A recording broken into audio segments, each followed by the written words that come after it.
పర్యావరణ దినోత్సవాన్ని ఐక్యరాజ్య సమితి ఆధ్వర్యంలో మనం జరుపుకుంటున్నాం.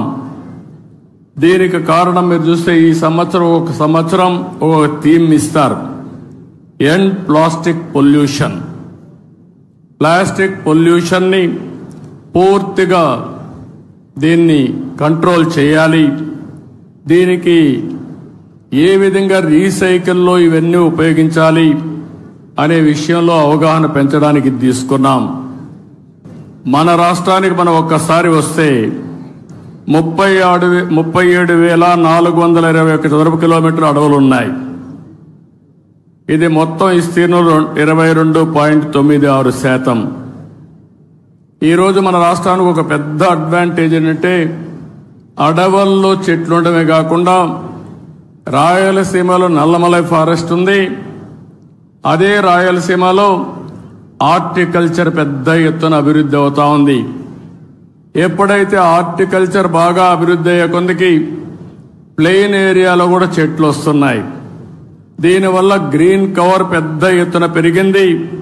దీనికి ఉదాహరణగా మీరు చూస్తే ఈరోజు రాష్ట్రంలో 30.05% గ్రీన్ కవర్ ఉండే రాష్ట్రం మంది. దీన్ని 50% తీసుకుపోవాలనేది మనందరి లక్ష్యం. ఒకప్పుడు నేను 2 ఏళ్లు 3 ఏళ్లు చెట్లు కూడా ఉండేటివి. పెద్ద చెట్లు నాటేవాళ్ళం. ఒకప్పుడు కాంగ్రెస్ పరిపాలనలో మీరు ఒకసారి చూస్తే చెట్లు నాటడం అంటే వాళ్ళకి అవగాహన ఉండేది కాదు. ఫోటో కోసం చెట్టు నాటి ఫోటో అయిపోతానే చెట్టు ఎక్కడుందో కనపడేది కాదు. తర్వాత ఇటీవల గవర్నమెంట్ వచ్చింది. వాళ్ళకి చెట్లంటే తెలియని గవర్నమెంట్ అది.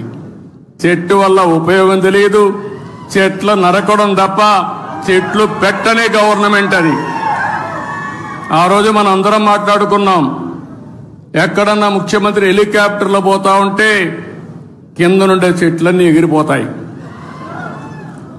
ఈరోజు నేను వస్తున్నా, మా ఉప ముఖ్యమంత్రి వస్తున్నాడు. ఎక్కడైనా ఒక్క చెట్టు నరుకుతున్నావా తమ్ముళ్ళు చెల్లెమ్మలు మీరే చెప్పమని మిమ్మల్ని అందరూ అడుగుతున్నా. చెట్లు పెంచడం బాధ్యత, చెట్లు నరకడం దుర్మార్గం. కొన్ని దేశాల్లో అయితే శాశ్వతంగా జైల్లో పెడతారు చెట్లు నరికితే. చెట్టు నరకాలంటే కూడా ప్రభుత్వ పర్మిషన్ ఇస్తే తప్ప చెట్టు నరకడానికి వీలు లేదు. చెట్టు నరికితే మనిషిని చంపినటువంటి నేరంగా చిత్రీకరించి వాళ్ళపైన యాక్షన్ తీసుకునే పరిస్థితి వస్తుంది.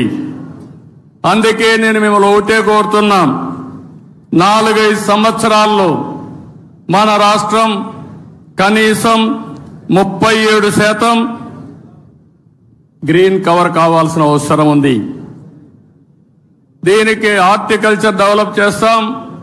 ఇప్పుడే పవన్ కళ్యాణ్ గారు చెప్పారు చాలా స్పష్టంగా.